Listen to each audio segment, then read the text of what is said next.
I gotta be honest with you. I wasn't feeling the Bern going into the first Democratic debate. His foreign policy is my sticking point. People often toss me the platitude that I'm making the perfect the enemy of the good, but good doesn't seem to be the right qualifier for Bernie's foreign policy, does it? He seems to possess a quality all presidents possess, a willingness to kill on a vast scale in countries that have not declared war on us in the name of American exceptionalism. This imperialism did not seem to jive with his speak truth to power, let's be more like a Denmark utopian future that he has been selling. Burnt out is more like how I was feeling. And yet, this was awesome. Secretary Clinton, Congress does not regulate Wall Street.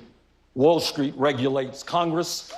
And we have got to break off these banks. Going to them and saying, please do the right thing. No, that's not what... kind of naive. My goodness, it's hard not to get on this bandwagon. And why resist? We spend a lot of time here on Acronym TV talking about the class war being waged by the rich against the rest of us. Couldn't Bernie lead us out of this mess? I mean, besides being an old white dude, just as the nation is starting to show signs of dealing with our systemic white supremacy, are there any other deal breakers here for Bernie? Anderson? What say you? Senator Sanders, a Gallup poll says half the country would not put a socialist in the White House. You call yourself a democratic socialist. How can any kind of socialist win a general election in the United States? Well, we're going to win because first we're going to explain what democratic socialism is. And what democratic socialism is about is saying that it is immoral and wrong that the top 1/10 of 1% in this country own almost 90%. Own almost as much wealth as the bottom 90%. That it is wrong today in a rigged economy that 57% of all new income is going to the top 1%. That when you look around the world, you see every other major country providing health care to all people as a right. You don't consider yourself a capitalist, though. Socialism. Do I consider myself part of the casino capitalist process by which so few have so much and so many have so little, by which Wall Street, greed and recklessness wreck this economy? No, I don't. I believe in a society where all people do well, not just a handful of billionaires. Boom! Deal breaker attempted, Anderson, and blocked at the net. What I say is...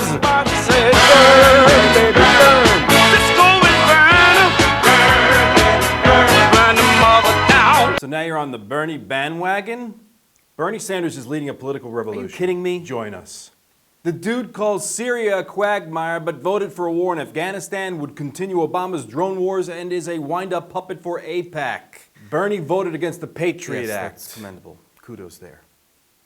He'll stand up for labor. He'll raise the minimum wage to $15 an hour. He'll make college tuition free. Jill Stein would make college tuition free and abolish This isn't a poker game, and even if it was, Jill's not invited to the game. The casino ain't giving her no chips. She can't afford the cover charge to get in. Let me break it down for you. Here we go. 93 million eligible voters did not vote in 2012. Gentlemen, come back here. Who voted for Obama, and 60 million who voted for a Ken doll zombie who would just not go away. Most voters didn't vote, but you were not in that camp, were you? No, you were among a fraction of a 1%, a kind of elite, right? I'm sure you'd like to think that voted for Jill Stein. Would not vote for the lesser evil, but fought for the greater good. Oi, Gewalt! So few people voted for Jill in 2012, in fact, that you were rewarded with that act for a job as communications director for her 2016 presidential campaign. Isn't that correct? Not that it lasted long. You left that job to return to being the Rupert Pupkin of YouTube. Nobody knows who Rupert Pupkin is. Exactly. No, I left the job because I came to the conclusion that life inside the bubble of electoral politics was extremely limiting. For me, anyway. Oh, yeah? And then I needed to focus on my work as a broader range of subjects. And that real change, if it ever came, isn't going to come from the elected leaders or from the people auditioning to be elected leaders. It was going to come from social justice movements. And yet, the Democrats hold one frickin' debate and you dedicate a whole show to it. A hit, a palpable hit. The largest block in eligible voters in 2016 is going to cast a vote for no one. No one will raise their taxes, no one will go to war for them, and no one will lie to them. But you should talk to them. You're going to be told again and again that the 2016 presidential election is the most important election of your lifetime. Because it is so important, you should not, under any circumstances, waste your vote. And yet about 90 million eligible voters won't even vote. And that's how they want it. Why is that? Think about it this way. A woman goes to a restaurant because she was told they make the best pad thai noodles in town. She loves pad thai noodles. Restaurant is packed, she sits down, the waiter comes over to take her order and she orders the pad thai noodles. No, the waiter says, you don't want that. You want our meatball Death Star. It's pork and veal and beef rolled into a ball and wrapped in bacon strips. No, thank you, says the woman. I'd like the pad thai noodles, please. Then the owner comes to the table and says, no, you don't want the meatball Death Star and you don't want the pad thai noodles. You want the chicken fried steak with a heaping side of mac and cheese, country style, done large. No, thank you, the woman says. I know what I want. I want the pad thai noodles. Just then, half the restaurant gets up and starts doing a highly choreographed dance number to Michael Jackson's Thriller, flash mob style. And this flash mob is promoting the meatball Death Star. Get it? And the other half of the restaurant gets up and starts doing a highly choreographed flash mob of their own, promoting the chicken fried country style with mac and cheese. And the woman is horrified, like she is in some sort of epic nightmare from which she cannot wake, and then her phone starts blowing up with texts from complete strangers telling her to get the meatball Death Star and to get her friends off the couch and tell them to get the meatball Death Star. And she's so freaked out, she's waiting to wake up from this nightmare, and she goes home and her TV is filled with ads for the meatball Death Star and the chicken fried steak, and the whole thing just makes her sick, and she can't eat. She doesn't vote. If you imagine the two-party duopoly as this epic nightmare, and the Democratic Party like a meatball Death Star, you might be surprised how healthy a lens it will be through which to observe the unfolding election season. Try it. And like any excellent dancer in a Michael Jackson Thriller flash mob, Bernie Sanders is going to make us smile and cheer. But he is waging his revolution within the strict parameters of a corporately controlled show. As far as Bernie continuing to use the word revolution, my friend Inigo Montoya has something to say for you. You keep using the word. I don't think it means what you think it means. And you, my friend, are watching Acronym TV because you stand for something, yeah?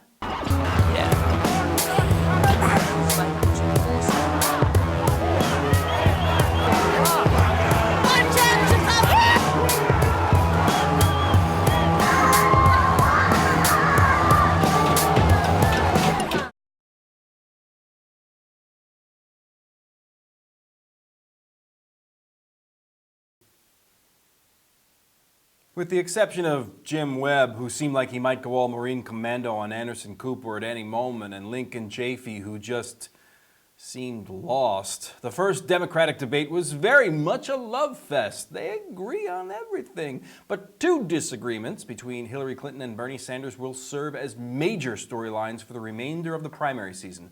One difference is very real, the other is kind of cosmetic. The biggest storyline, the San Andreas fault line that separates the DNC's darling and wished-for nominee, Hillary, from the old man from Vermont whom the DNC is very happy to have around as long as he plays the sheepdog role, is the label capitalist and socialist storyline. Sheepdog in this context is, as Bruce Dixon described it at Black Agenda Report, quote, a presidential candidate running ostensibly to the left of the establishment Democrat, to whom the billionaires will award the nomination. Sheepdogs are herders, and the sheepdog candidate is charged with herding activists and voters back into the Democratic fold who might otherwise drift leftward and outside of the Democratic Party, either staying home or trying to build something outside the two-party box. That's not to say that I think Sanders is consciously submitting to this role, but this pageant is a scripted one by the DNC, so let's see how the players play their parts. And I think we should look to countries like Denmark, like Sweden, and Norway, and learn from what they have accomplished for their working people. The question is really about electability here, and that's what I'm trying to get at. The Republican Attack Act against you in a general election, it writes itself. You supported the Sandinistas in Nicaragua, you honeymooned in the Soviet Union, and just this weekend you said you're not a capitalist. Doesn't that ad write itself? Well, you don't consider yourself a capitalist, though. Do I consider myself part of the casino capitalist process by which so few have so much and so many have so little, by which Wall Street, greed and recklessness wreck this economy? No, I don't. I believe in a society where all people do well, not just a handful of billionaires. Just to be clear, is there any what we have to do every so often in America, which is save capitalism from itself? And I think what Senator Sanders is saying certainly makes sense in the terms of the inequality that we have. But we are not Denmark. I love Denmark. We're the United States of America, and it's our job to rein in the excesses of capitalism so that it doesn't run amok and doesn't cause the kind of inequities that we're seeing in our economic system. Oh, yes, the old "we're not Denmark" card is going to be played there. The American exceptionalism card is going to be played there.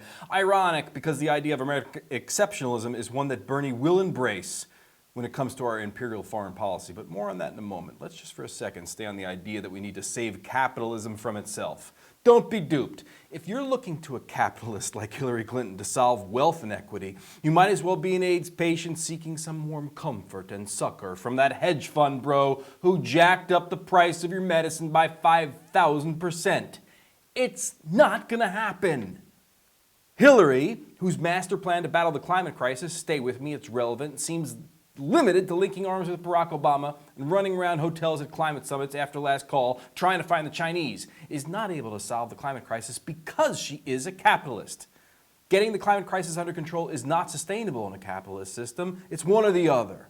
When the climate change deniers and their corporate blood-sucking psychopaths who pay for the propaganda that enables climate change deniers to pretend that there is still a debate to be had over the apocalyptic course that human-induced climate change has on us, and those people are funding Hillary Clinton's campaign and Super PAC just as much as they are funding Republicans. Bernie, you could have said that at the debate.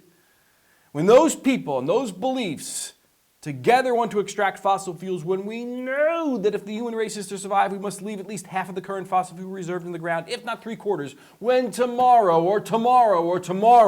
all these aiding and abetting murderers meet the fate of all our yesterdays that have lighted fools the way to dusty death, and we wake collectively from our slumber, brought on by the gears and the levers that operate the odious machine that we become so sick that we cannot take part, even passively take part, and we come together like old flat top, grooving up slowly to indicate to the people that who own this capitalist machine that unless we are free, this machine will be prevented from working at all, and we transition on a massive global shift towards more sustainable energy practices.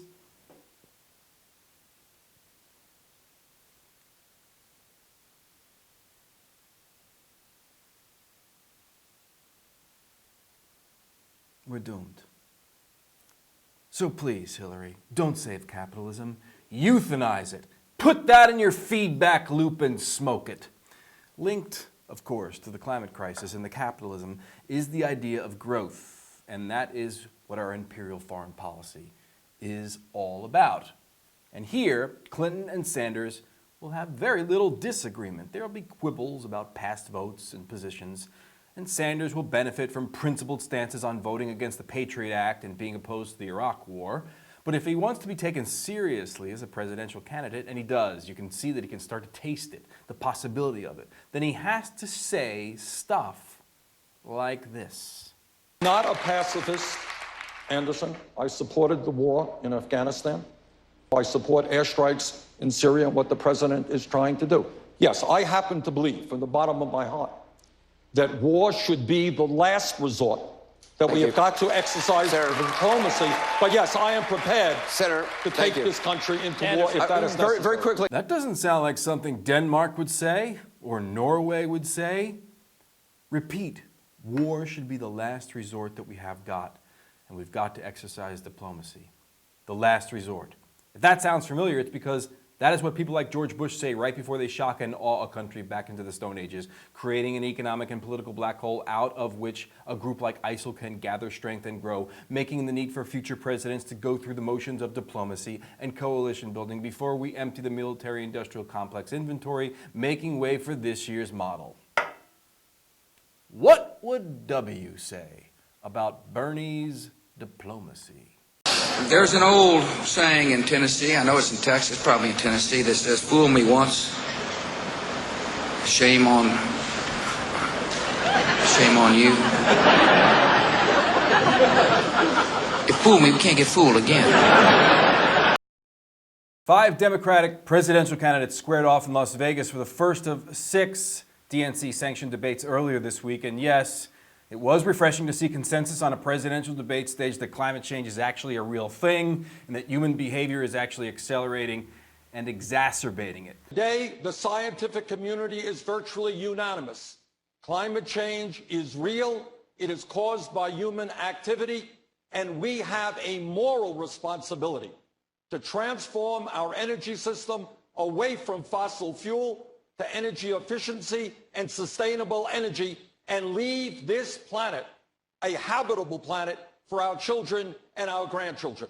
And I'm the only candidate, I believe, in either party to do this, to move America forward to a 100% clean electric grid by 2050.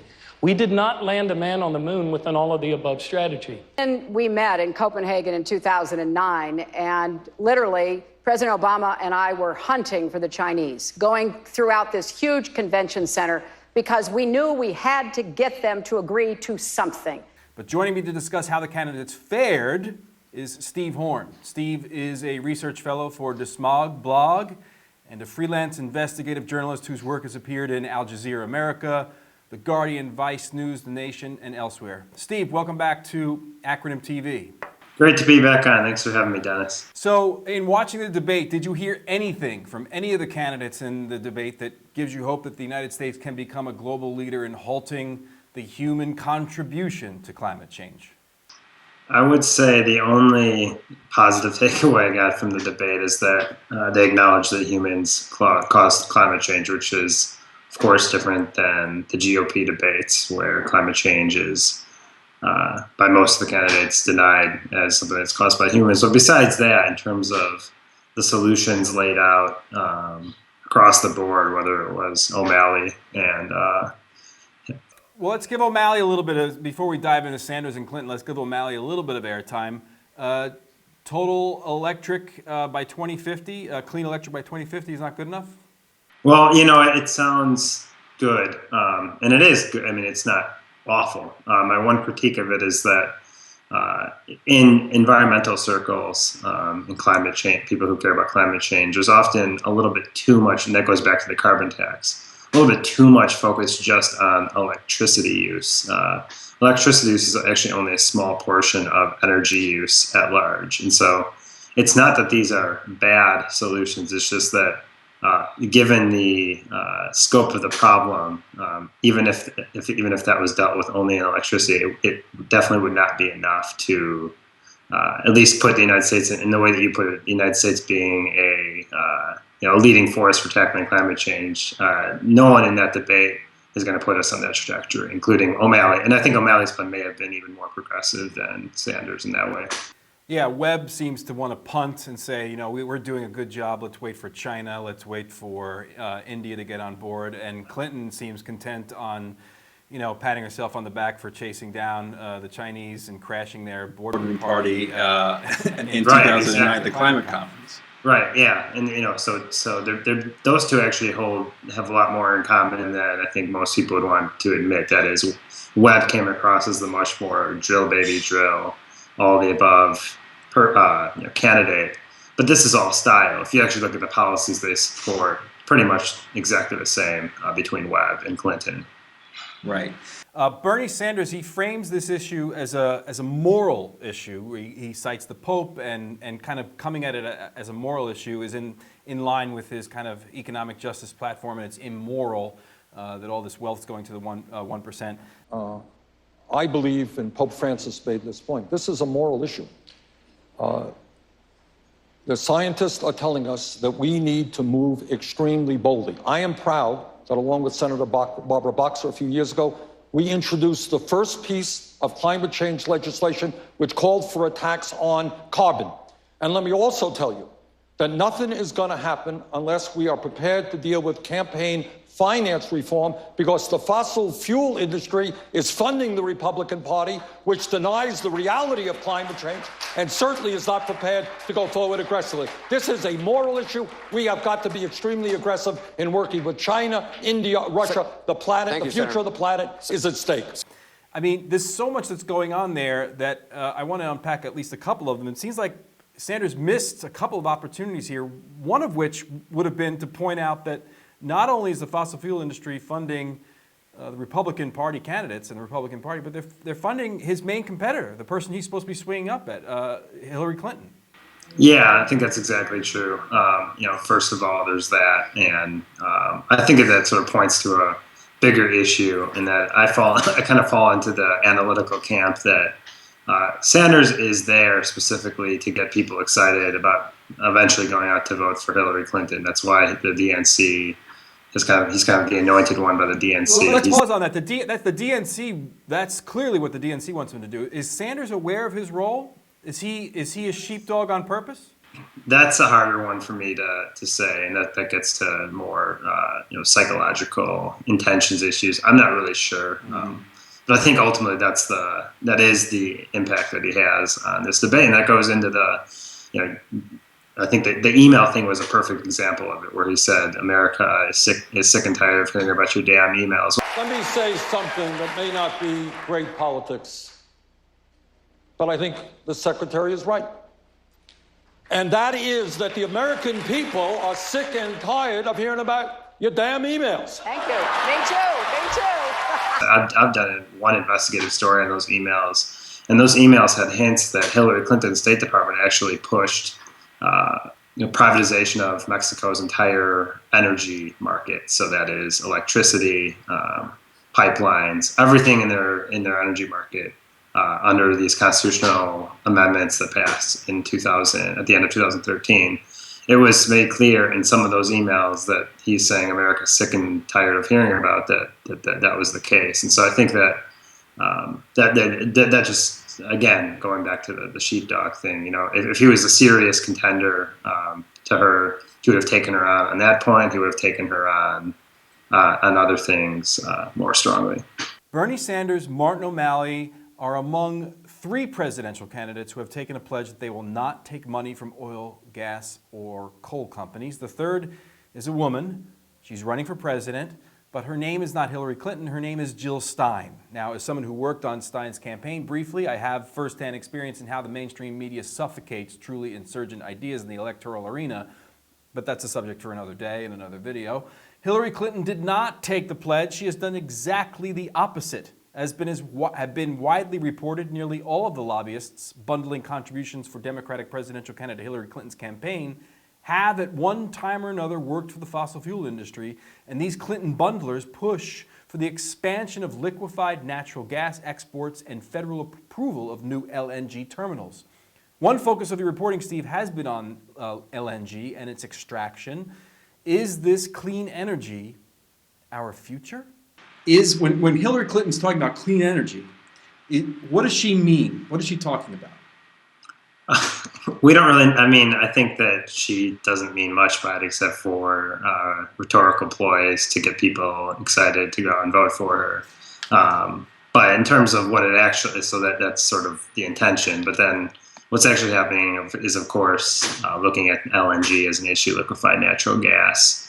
That is something that she supports. That is something that actually her top campaign aide, John Podesta, his brother, Tony Podesta, right now is actively lobbying, or was, I think the portfolio has closed, but was actively lobbying for an ExxonMobil Qatar Petroleum co-owned facility down in the Gulf Coast called Golden Pass LNG. And so, you see direct campaign ties, at least through family. And of course, John Podesta helped co-found the Podesta Group with Tony Podesta. You see these connections all over. You mentioned the bundlers. Another former top staffer of Hillary Clinton when she was a senator, Tammy Luzzatto. Her husband is lobbying for another terminal, Cameron LNG, down in the Gulf Coast. And so you see all these connections, and so it makes sense. And so there's a rhetorical ploy, then there's the reality that, of course, she is going to be a major supporter of fracking in the United States, just like she was a supporter of fracking around the world under her global shale gas initiative, which fits into that Mexico story with the emails was part of that broader push that the State Department was making under Clinton under the global shale gas initiative. I think that this is all a way of saying that at the end of the day, I still see Hillary Clinton as the main Democratic Party candidate. Everyone else is there to get people excited, but when we're talking about who the candidate's actually going to be, I think we should really focus the most on Hillary Clinton and what she's done, because she's ultimately going to be the Democratic Party's candidate. Steve, we're going to have to leave it there. Thank you very much for joining us again on Acronym TV. Thanks a lot for having me again. Remember this. What is it with you and Megyn Kelly? Well, I just don't respect her as a journalist. I have no respect for her. I don't think she's very good. I think she's highly overrated. She gets out and she starts asking me all sorts of ridiculous questions. And, you could see there was blood coming out of her eyes, blood coming out of her wherever. That was one of the many times that Donald Trump seemed to cross a line of no return, and yet his misogynistic, anti-immigrant, alpha male shtick still has him atop the GOP polls. Shortly after Trump made his comment suggesting that Megyn Kelly was aggressive in her debate questions because she was menstruating, artist Sarah Levy struck lightning in a bottle with a great idea: paint a portrait of Donald Trump using, you guessed it, her own menstrual blood. The story went viral. Here is Levy explaining her motivations to USA Today. To me, what's gross is what Trump has been saying about Mexicans and about immigrants, and even the fact that he had the gall to insult Megyn Kelly's intelligence through just saying that she was on her period.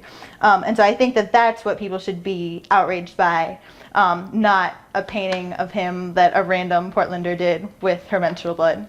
Levy, who has been selling prints of the painting, has donated the original painting to Vaz, a worker-led nonprofit organization in Portland that empowers immigrants and day laborers to gain control over their working conditions. According to a press release issued by the artist, quote, Levy announced that the painting would be sold and the money donated to help immigrants counter the racist filth about them that Trump has spewed on the campaign trail. Vaz will auction the painting on eBay to the highest bidder. The auction will last for 1 week, and the money it raises will go to benefit the work of Vaz and to support the fight for immigrant rights in general. The auction is running on eBay through October 18th. Awesome work, Sarah. Congratulations. That's our show for this week, folks. My name is Dennis Trainor Jr., and this has been Acronym TV, asking you to ask yourself, what do you stand for?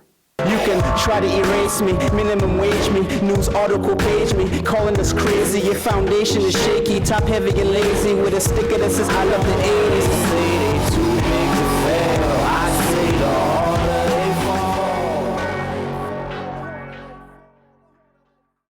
Acronym TV is made possible quite literally from donations from individual viewers. If you enjoy the show, please visit acronymtv.com to donate. Also, very important, Acronym TV is supported with underwriting support from Occupy.com. Visit Occupy.com to donate and support at their website. Your contribution there will be used to pay their small team of editors, journalists, content creators, and for special projects. It also helps sustain their website management, hosting, design, and development. Visit Occupy.com.